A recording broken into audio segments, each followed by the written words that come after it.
Chapter 2, Drawing Runes. Tai Shan, where's the master you mentioned? Keep your voices down or you'll disturb the master. Even from a distance he could hear a bunch of voices chattering loudly. They were filled with excitement and curiosity. Lin Xun glanced through the group before focusing on the elder leading them. The old man had white hair and a white beard. Although he was thin, he had a tall and sturdy figure and each movement he made gave off a certain feeling of power. The tall elder came to an abrupt halt when he saw Lin Xun standing in the distance. The look of excitement on his face was quickly replaced by bewilderment. He had not expected the frail-looking boy in the distance to be the master mentioned by Tai Shan. Where's the master? Tai Shan, where's the master you were talking about? Why is there only a young brat here? Skeptical looks appeared on the villagers' faces when they saw Lin Xun. Tai Shan was caught in an awkward spot and hurriedly said, "Everyone, the master is this young fellow." It might have been better if he had not explained because an uproar immediately erupted. What? You mean this beardless kid can help you achieve a good harvest? What nonsense. Haha. Tai Shan, you've clearly been tricked by this cheeky brat. How can a 12-year-old kid be a master? Tai Shan, we're facing a crisis. How are you still in the mood to joke around? Some of the villagers were unhappy, while others let out mocking remarks. Some other people were full of doubts and another subset were just angry. It was basically a mess. Everyone was certain that Tai Shan had been tricked. After all, Lin Xun looked far too young, which was not helped by his gaunt and sickly pale face. It was difficult for the villagers to match this image to a master. Tai Shan was flustered. He awkwardly waved his arms as he hopped about. I didn't lie. We'll know whether this young man can help once he tries. Unfortunately, everyone felt that they had been tricked and had no intention of listening to his explanation. Amidst the chaos, Lin Xun ignored the various looks and walked towards the tall elder. If my guess is correct, you are the village chief of Feiyun village. You're right. The tall elder nodded. His wise eyes observed Lin Xun without revealing any emotions. The old man was clearly not someone who would be easily flustered. Lin Xun asked, then will you agree to my condition? The tall elder could sense that although the boy seemed young and immature, he had a confident and stable demeanor that did not match his age. This observation made the old man's heart stir. He nodded, if you can accomplish what you promised, I will let you stay in Feiyun village. Several of the nearby villagers were stunned by these words. Soon after, they skeptically cried out one after another, Village chief, you can't be seriously taking this little guy for real, right? The tall old man displayed a charisma befitting of a village chief as he waved his hand. In this world, how will we know if we never try? Lin Xun chuckled, knowing that the matter was settled. He turned around and spoke to Tai Shan, Uncle, did you remember to bring me some food? Tai Shan hastily retrieved a big piece of dried meat and handed it over. In addition, he had also prepared a leather bag filled to the brim with water.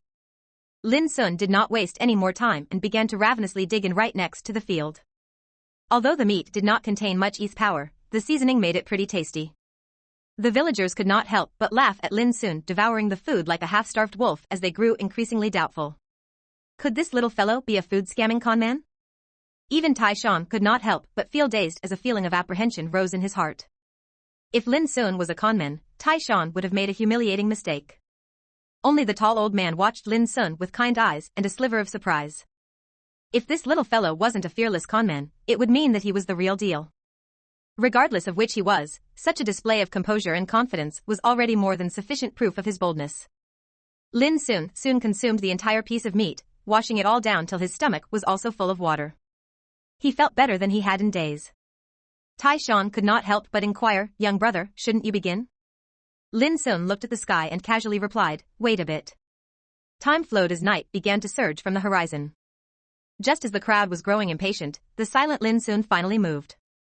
He opened the old wooden box by his feet and retrieved an azure knife with seasoned movements before walking into the field. The knife was nearly 3 feet long and 3 fingers wide. The tall elder's eyes instantly narrowed.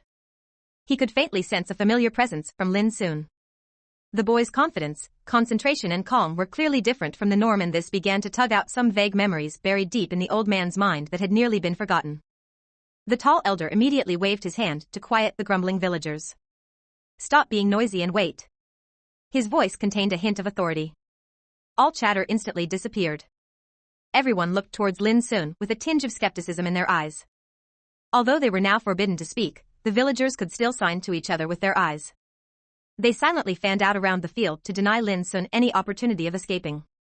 Lin Xun seemed oblivious to the slight change in atmosphere around him as he retrieved a thumb-sized broken golden bone that resembled a thong from his clothing. His right hand tightly gripped the knife handle and he exerted force through his wrist, causing a sharp scraping sound as the blade pushed across the broken golden bone.